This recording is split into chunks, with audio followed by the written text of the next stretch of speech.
歡迎收睇今日天氣焦點。東北季候風正為廣東帶來寒冷嘅天氣。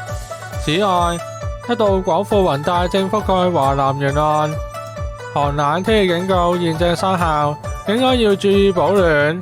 現時溫15.6度，相對濕度75%。預測大致多雲，初時有一兩陣雨，下午短暫時間有陽光，吹和緩至清勁北至東北風。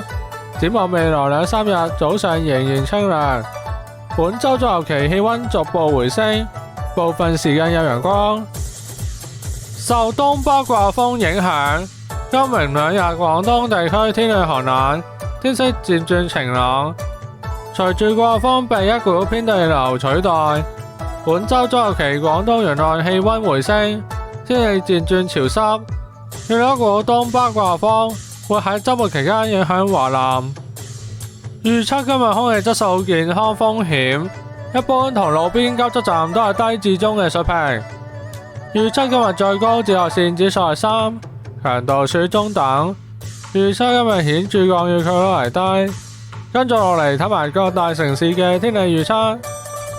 伊斯坦堡多雲，北京晚晚天晴，布宜諾斯艾利斯、新加坡明朗，柏林、紐約多雲，莫斯科落雪，開羅有霧，馬德里多雲，倫敦多雲，多倫多天晴，巴黎有霧，悉尼雷暴，東京洛杉磯天晴，聖保羅雷暴，開普敦天晴，墨西哥城多雲。